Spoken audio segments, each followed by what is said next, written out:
We crossed the lake from Luanda Kotieno using the ferry to Mbeta on a tour of Suba North and Suba South constituencies in Homa Bay.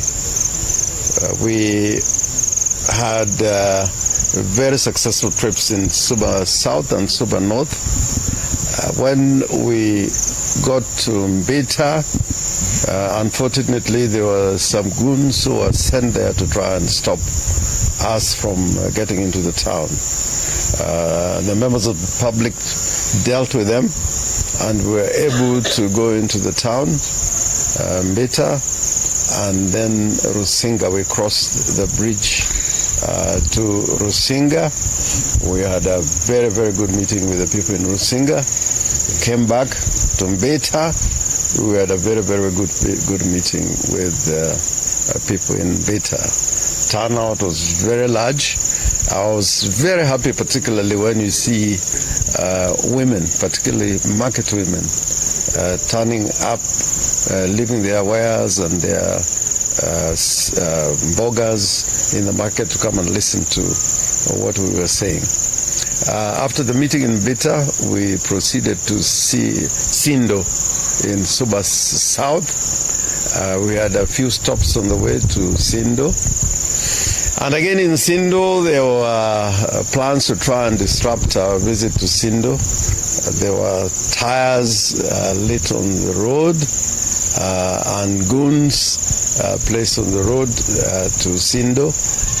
Happily, the members of the public in Sindo dealt with them, and we were able to address a very, very large rally in Sindo.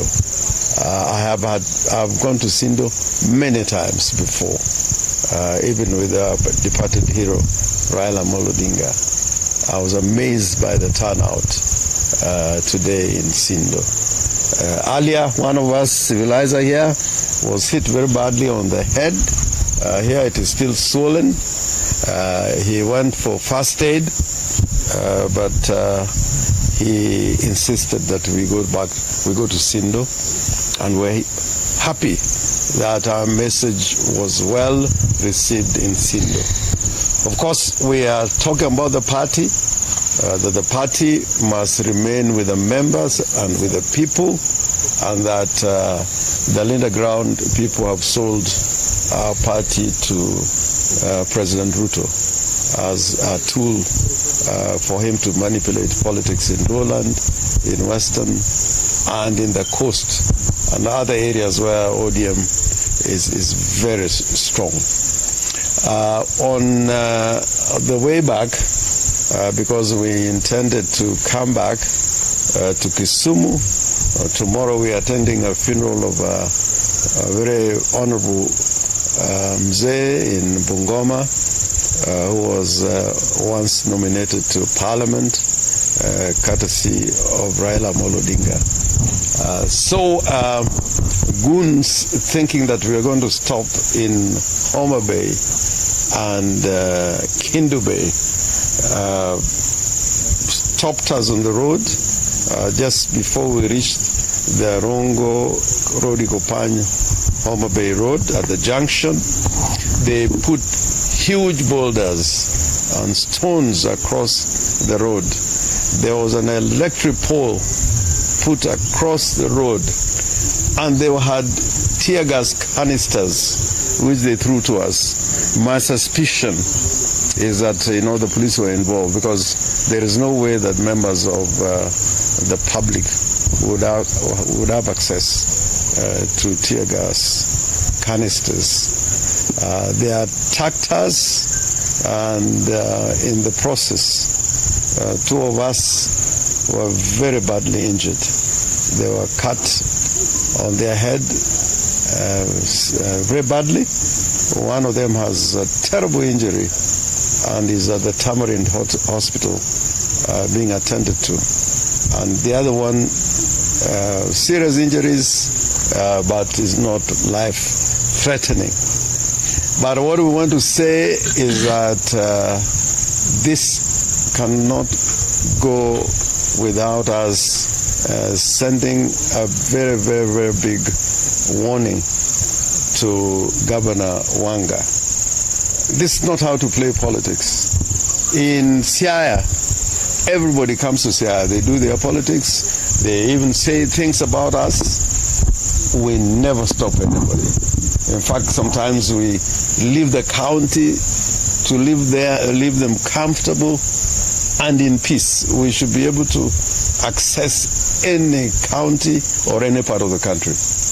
Not just us as people coming from this community, but other Kenyans who want to have meetings in this part of the world should be able to access the towns and the villages in Luo Nyanza. But today, the violence that was meted on us, if you look at our vehicles, they were stoned. Most of them don't have their windows, their windshields. All those were smashed. And quite a number of people had injuries, not as serious and as life-threatening as the other two were at Tamarind Hospital. But I want to say, this is not politics. This is hooliganism. And for a governor to be engaged in this kind of hooliganism, because we must call it what it is wrong. It is wrong. It is wrong. And what she's trying to tell us is that we should respond in kind. We are not going to do that. We believe in democracy. And we found that the people in Homa Bay want to listen to our message. If you look at the clips, you know, they were enthusiastic and supporting the one-term agenda and the politics of bringing change to Kenya in the 2027 elections. They want the people in this area to be respected, to be at the table when these affairs of this nation are being discussed. So I didn't want to mention her name, but it was obvious. The number of people involved, the level of violence, the tools they had, including, as I've said, tear gas canisters, the pangas, the rungus, and making that road, they closed that road for quite a long time waiting for us. I think it was for about 40, 50 minutes. And the police were just watching.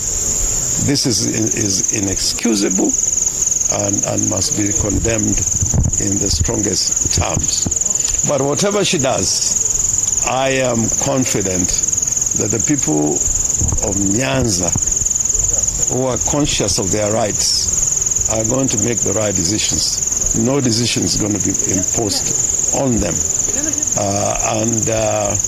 I will address the nation again on this matter, because I don't think this is the way. Even when we were fighting against Moi, we never encountered this amount of violence. This is wrong. And killing our own children, our own sons, and hurting old women who are turning up to listen to us. I think this is completely inexcusable. I would want to stop there if there are any questions. If you want me to speak in Luo, I can speak in Luo.